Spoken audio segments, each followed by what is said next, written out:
नमस्कार मंडळी, मी आहे दीपाली. माझ्या चॅनलवर तुमचे स्वागत आहे. मी कथा घेऊन येत आहे जखमांवरील फुंकर भाग 3. पूनम कशी आहे? आता काय करते? मनोज म्हणतो. मी मस्त. मी आश्रमात शिकवते. थोड्या दिवसांनी ऑफिस जॉईन करेल. आता मला करायचे नव्हते. आश्रमातील मुलं खूप छान आहे, पण ये माझ्यासोबत, तुला पण आवडेल. पूनम म्हणते. संडेला जाऊ, मुलांना खायला घेऊन जाऊया, त्यांना पण आवडेल. मनोज म्हणतो. जास्त वेळ मुलांसोबत घालवता येईल. पूनम म्हणते. मला तुझ्यासोबत वेळ घालवायचा आहे, मनोज मनात म्हणतो. हिमानी येते. पूनम चल, आपण अखिल सोबत फोटो काढूया. हिमानी म्हणते. उषा आता येतात. खूप मेकअप केला होता. त्यांच्याकडे कोणीच बघत नव्हते. ते एकट्याच उभ्या होत्या. अखिल, पूनम, हिमानी, मनोज मस्त फोटो काढतात. वेलकम लिलला मोठा केक आणला होता. तो अखिलला कापायला सांगितला. त्याने कापला. पूनम, मनोज, हिमानी, बाकी घरातले मेंबर त्याला खाऊ घालतात. बाकी पार्टी एन्जॉय करत होते. कोणी खात होतं तर कोणी ड्रिंक घेत होतं. बिझनेसच्या गप्पा चालू होत्या. हॅलो सागर, आता काय घरी राहणार का? अखिल आला कंपनी बघेल, मनोजचे डॅड म्हणतात. मला आता मस्त गावाला थोडे दिवस राहायचे आहे. आई बाबा आणि ताराला घेऊन जाईल, सागर म्हणतात. तू वहिनीशिवाय कसं जाणार आहे? वहिनी तुला सोबत लागते, मनोजचे डॅड हसत आणि सागरला चिडवत म्हणतात. मला काय चिडवतो? तू पण तर वहिनीला घेऊन फिरतो. आपल्या सोबत जीवनसाथी लागतो. ताराने मला खूप साथ दिली. उषा कशी पण वागली तरी माझ्यापर्यंत तिने येऊ दिले नाही. हिमानीची पण पूनम सारखी काळजी घेतली. अजून पण घेते. मला आज रवींद्रचा कॉल आला होता. हिमालीला त्याच्याकडे जायचे आहे. तिला पण वाटत असेल आपल्या डॅड्सकडे जायला पाहिजे, त्याच्यासोबत राहायला पाहिजे. उषा काही तिला बघत नाही, सागर म्हणतो. तिला जायचे आहे ना, तर जाऊ दे.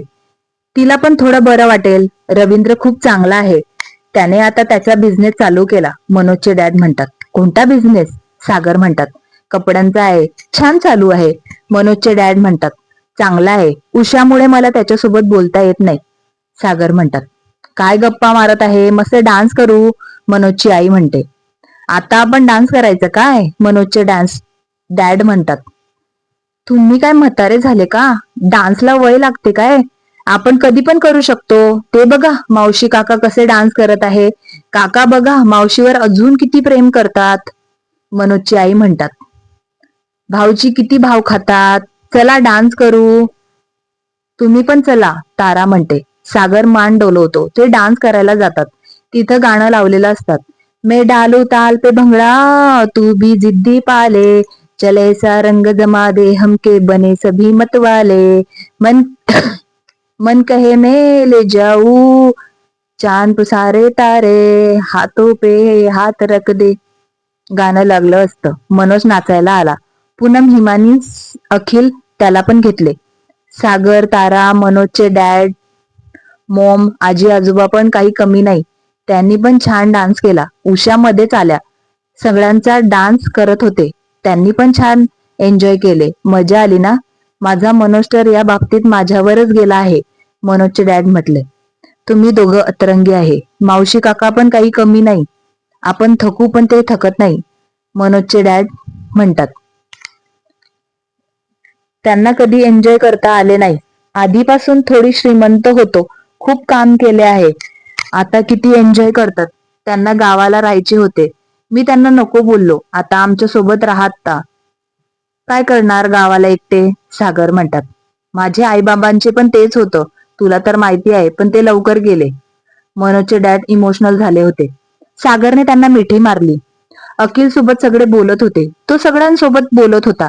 त्याला बरंच विचारत होते. आता काय करणार आहे? नवीन काही सुरू करायचे आहे का? सागर सरांचे ऑफिस जॉईन करणार का? तो सगळ्यांना उत्तर देत होता. उषाला अखिल सोबत बोलायचे होते. तो आला तेव्हापासून त्या घरात नव्हत्या. त्या अखिल जवळ गेल्या. अखिल कसा आहे? त्याच्या गालावरून हात फिरवून म्हणतात. त्याला अखिलवर खूप जीव होता. त्यांना अखिल खूप आवडत होता. पूनमपेक्षा त्या अखिलला जास्त जीव लावत होत्या. तो पण आत्या आत्या करत उषाच्या मागे पुढे करायचा, म्हणून आत्याला लाडका होता. मी मस्त आहे. तू कशी आहे? अखिल उषाला मिठी मारली. मी मस्त, आता तू आलाय ना अजून मस्त होणार. उषा म्हणतात. मस्तच राहत जा, अखिल म्हणतो. दोघं थोडा वेळ बोलतात. हिमानी अशी चुडबुड का करत आहे? काही झाले आहे का? पूनम म्हणते. मला डॅडकडे जायचे आहे. डॅडचा मेसेज आला आहे. ते मला घेऊन जाण्यासाठी आले आहे. मामाला माहिती आहे, मम्माला माहिती नाही आहे. मला फरक नाही पडत. मला तिची काळजी वाटते ग. ती अशी वागते म्हणून तिच्यासोबत कोणी चांगलं वागत नाही. बघ अखिल सोबत किती प्रेमाने बोलत आहे. आपल्यासोबत का बोलत नाही? त्याच्यावर प्रेम करते, त्याला जीव लावते. तसं आपल्याला का लावत नाही? तारा मामी तुम्हाला जीव लावतात, तसेच मला पण लावतात, हिमानी म्हणते. स्वभाव असतो ग, त्याला काय करू शकतो? तुला जायचे तर तू मोमला सांगून जा, पूनम म्हणते. मामी मामा सोबत बोलून जाते, हिमानी म्हणते. सागर आणि ताराजवळ जाते. पूनम हिमालीला काय झाले? ती टेन्शन मध्ये का होती? मनोज म्हणतो. पूनम उषा आत्याकडे बघत होती. हिमेनीला तिच्या डॅड जवळ जायचे आहे. आपण खूप लकी आहे, आपल्याला चांगले मॉम डॅड मिळाले. पूनमचे डोळे भरून आले होते. मनोजने तिला एक साईडला मिठीत घेतलं. हिमानी सागर आणि तारा सोबत बोलते. आजी आजोबांसोबत बोलते. तिथून निघून जाते. बाकी सगळे पार्टी एन्जॉय करत होते. क्लायंट, बिझनेसमॅन जेवण करून निघून गेले. बाकीच्यांनी पण आवरून घेतले. खूप रात्र झाली होती. मनोज आणि त्याचे मॉम डॅड पण निघून गेले. घरातले पण खूप दमले होते. आपल्या आपल्या रूम मध्ये गेले. फ्रेश झाले, चेंज केलं आणि झोपून घेतले. उषाला माहिती पण नाही हिमानी घरी नाही आहे. अखिल उठला. त्याला सकाळी वॉकला जायला आवडत होते. तो तयार झाला. घराबाहेर पडला. एक गार्डन होते, त्यात तो गेला. तिथे त्याने वॉक केलं. मुलं खेळत होती. अखिल बघत होता. त्याला खूप मजा वाटत होती. त्याला प्रमोदची आठवण झाली. हा कोण आहे ते पुढे ओळख होईल. थोडा वेळ थांबून तो घरी जायला लागला. मुक्त तिचे आवरून आश्रमात एका मुलगी आली होती. मुक्ता त्या मुलीजवळ गेली.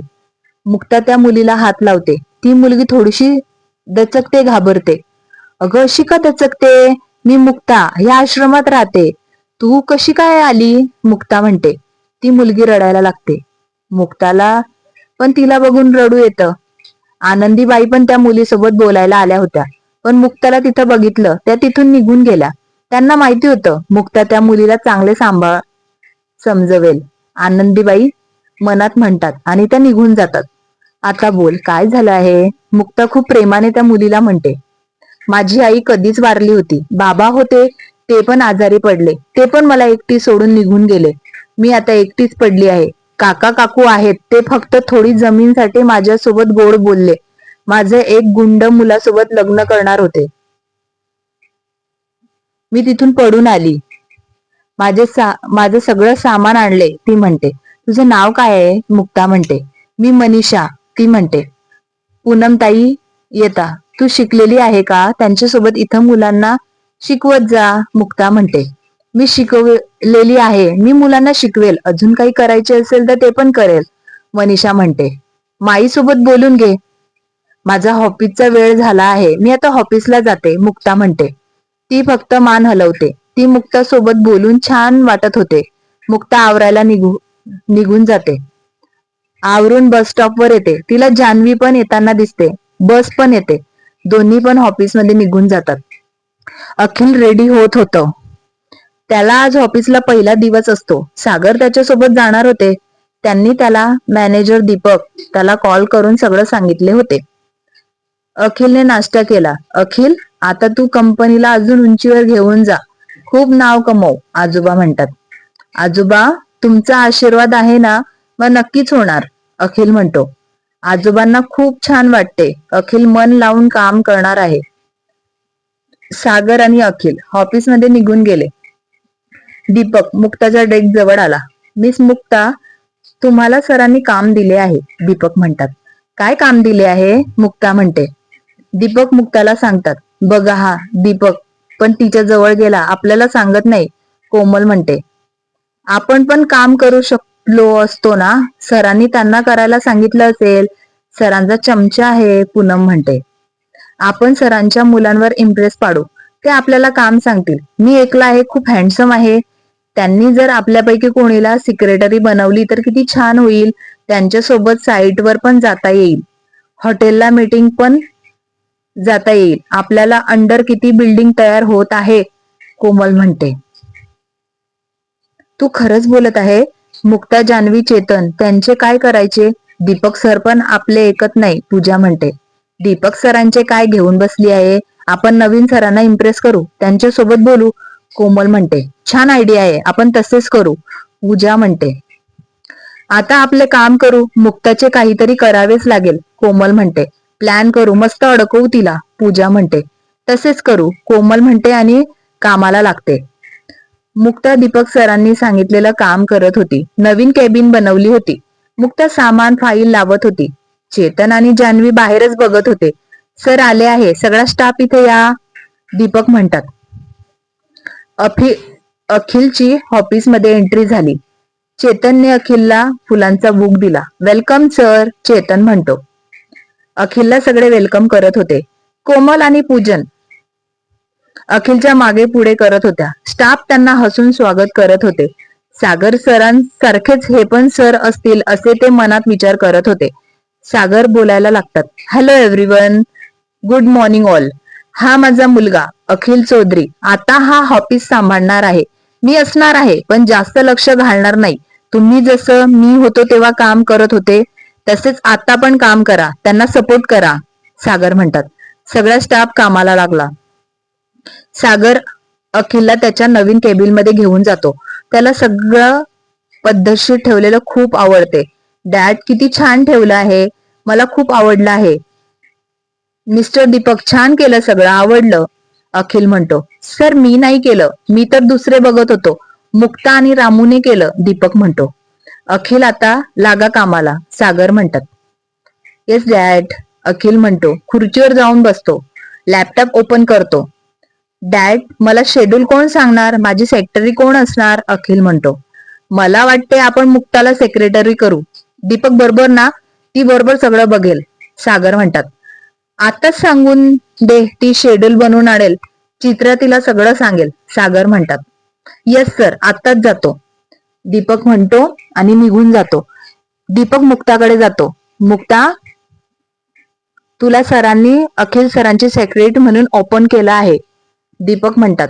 मुक्ता फक्त दीपककडे बघते. तिला तिच्या कानांवर विश्वास बसत नव्हता. जान्हवी मुक्ताजवळ गेली, तिला कॉंग्रॅच्युलेशन म्हणाली. तेव्हा मुक्ता भानावर आली. थँक्यू म्हणाली. चित्रा तुला समजावून सांगेल, थोड्या वेळात अखिल सरांना आजचे शेड्यूल दे, दीपक म्हणतात आणि त्यांच्या कामाला निघून जातात. मुक्ता उठते, चित्राकडे जाते. मुक्ता, कुठे जात आहे? काही आणायला जात आहे का? सरांनी बोलवले? आनंदी दिसत आहे, चेतन म्हणतो. जान्हवी त्याला दीपक सरांनी जे सांगितले ते सांगते. त्याला पण आनंद होतो. मुक्ता चित्राला सांगते, ते पण समजून घेते. आजचे शेड्यूल नोट करून घेते. अखिलच्या कॅबिनकडे जायला लागते. तिच्या मनात धाकधूक असते. माझ्याकडून चांगले काम होईल का? सागर सरांनी माझ्यासारखे अखिल सर पण असतील का? समजून घेतील ना? मुक्ता विचार करत अखिलच्या कॅबिन जवळ जाते. पुढील भागात अखिल आणि मुक्ता भेट कशी होते? अखिलला मुक्ता आवडते का? ती काम चांगलं करेल का? अखिलला आवडेल का? कोमल आणि पूजा मुक्ता सोबत काय करतील? जाणून घेण्यासाठी ऐकत राहा जखमांवरील फुंकर. कथा कशी वाटली नक्कीच सांगा. लाईक करा, कमेंट करा. पुढील भाग ऐकायचा असेल तर सबस्क्राईब करा, मला सपोर्ट करा. धन्यवाद.